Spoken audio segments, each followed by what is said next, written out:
Welcome back, brothers and sisters. In this video, we're starting a new series where I'm going to read the entirety of Monster Psalms to you all. This is a Kickstarter I released last year, and it is a book that contains 1,034 new ideas for all of your most classic TTRPG monsters. You know, aliens, vampires, zombies, werewolves, even the Beholder is in there. And in this specific video, we're starting with the unholy alien. I love sci-fi. I love smashing it into my fantasy adventures. And so I'm going to share the very first table with you all, which is the unholy alien defies reality. It is 1d6 otherworldly capabilities, basically just new powers or new abilities that you can introduce to its stat block in whatever TTRPG system you're playing. So whether you're going to be using the new, monster manual that's coming out next month, or if you're playing Shadow Dark or Morkborg, whatever, these ideas are going to be pretty sick and make your alien way more deadly and way more unique. So that's it for kind of the introduction. I hope you're all excited for this series. I certainly am. If you want to pick up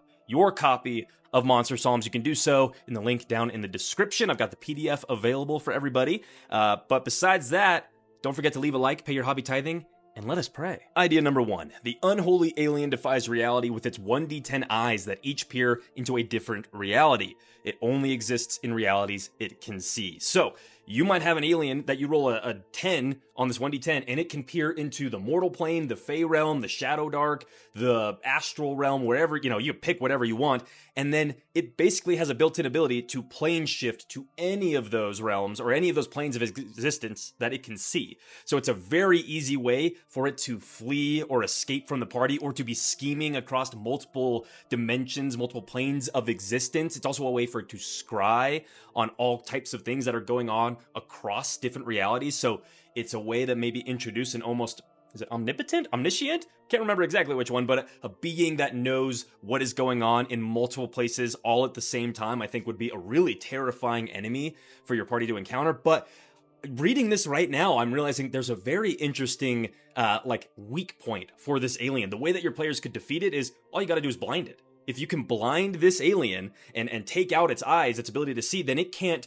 escape. It can't flee into any of those other planes of existence. So your party might get frustrated or feel defeated after an encounter or two with this thing, but then when they meet an NPC who is like a Xenos hunter or something, right? It's tracking down this alien, they can inform them, all we have to do is blind this thing, and then we can take it down. I think that would be super sick. Idea number 2, the unholy alien defies reality by trapping and magically manipulating or redirecting raw magical energies with its 1d6 tentacled hands. So as the party is hurling spells at this thing, it's catching it in its hands, and maybe if it catches a fireball, not only could it whip it back at the player, maybe as part of a reaction or on its next turn, right? It has to use its reaction to catch the magic, which involves maybe an Arcana check to see if it can successfully do so, and then on its action or on its turn, it can use its action to hurl that fireball, or like it says here, it can manipulate the magics. Maybe it can turn it into an ice ball or a lightning ball or whatever it wants. As long as it is catching these magics, it can hurl it back at the party. And I think if I were trying to maybe plan a way for the party to overcome this enemy, then it can only catch as many spells as it has arms. So maybe you roll a d4, and that's how many tentacled limbs this alien has to be able to steal magics out of the air. But if it gets hit with a spell while it's still holding one, it has no ability to catch it. So it's maybe it auto fails save. So the plan is to overwhelm this thing with magic so that it just basically explodes as that would be cool. What if all the spells it had caught, if it can no longer catch any more, it needs to make a save, or else they all kind of go off at the same time, affecting that thing? Ooh, man, that would be brutal and a very explosive way to kill this enemy. That would be cool. Idea number 3, the unholy alien defies reality by filtering out specific languages from its auditory sensory organs, basically rendering it immune to verbal magics and other auditory attacks. So I think, this is where languages could actually matter a lot in your D&D campaign.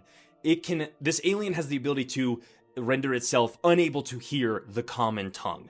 So then the only way to target it with spells or auditory attacks is to speak in another language. You have to start speaking in Draconic, or you have to start, then the alien shifts and it can no longer hear Draconic. So then you're switching to Giant or Sylvan or whatever language your players know. That, oh man, I did not even think about that, but that would be so fun for the wizard who, like, they get to start with like so many languages that never come up and never get used in the game, and then they have this awesome moment in a combat where this alien is just shrugging off every spell, any sort of ability the paladin's trying to do to, like, you know, inspire or frighten it with a bellowing charge in a battle, or the bard is trying to charm it with its magics. It's just completely ignoring it. The wizard then is like, wait a second, I speak gnome, and they start reciting all of their spells in gnomish. And maybe this thing, if it's immune to one language, it is vulnerable to all the other languages, right? That's kind of the trade-off this thing has.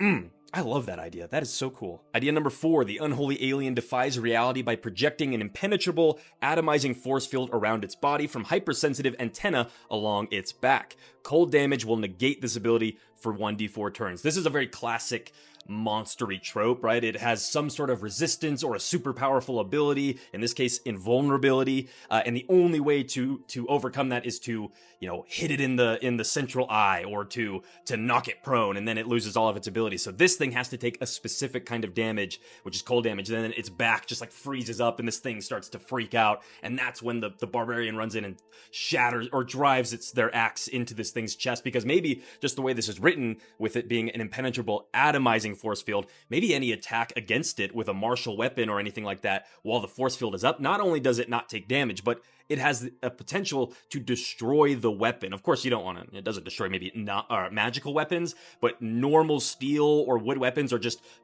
like vaporized when you take a swing at this thing.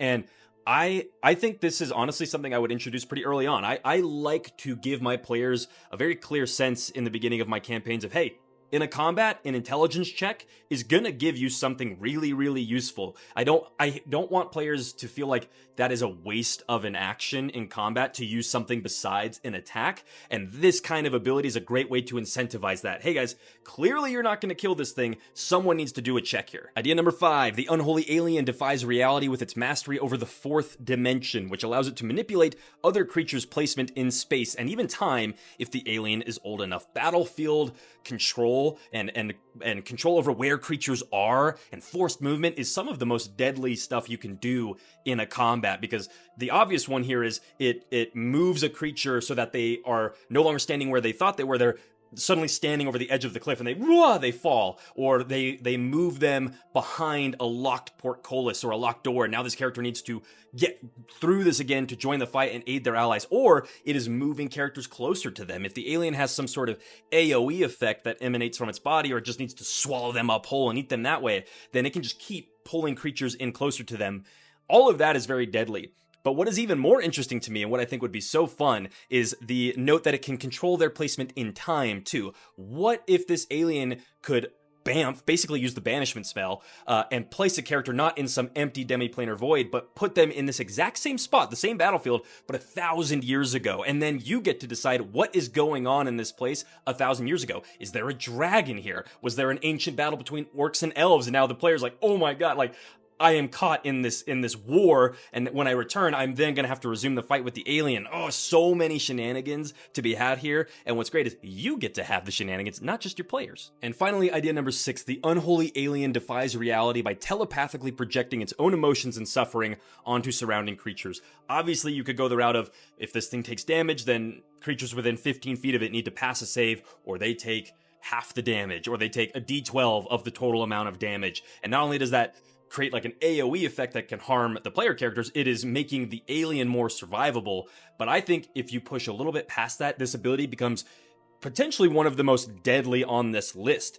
What if this thing had some sort of hive mind ability? It was so in sync with psychic wave or brain waves and things like that, that if it got paralyzed, or if it got poisoned or frightened or charmed, any of those things, it can so vividly place that same feeling in the minds of surrounding creatures that they could suffer the same effects, even if they are not, like, let's say it gets paralyzed, even if the player characters don't have anything happen to them that would prevent them from moving, their brain is telling them they can't move because of what this alien is projecting into their mind.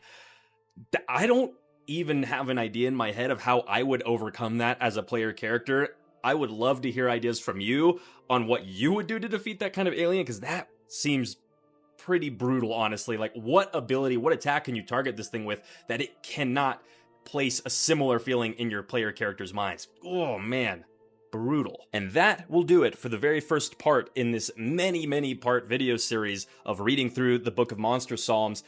Make sure to subscribe if you haven't already. Join my RPG cult so that you can catch the next video where we're going to talk about 6 crash landing sites for an alien to appear in your fantasy world or your sci-fi world, whatever kind of campaign you've got going on. And if you want to pick up this book for yourself and support the church, the PDF, like I said, is available for purchase in the link down in the description. I've got like 50 or so hardcovers left over from the first edition printing. I'm working on getting those listed, so I will let y'all know as soon as that happens. But other than that, you can support the church on Patreon, leave a like, all of the normal things, but thank you all so much for watching. I'd love to hear your ideas for alien special abilities down in the comments, and we say these things in their unholy names. Amen.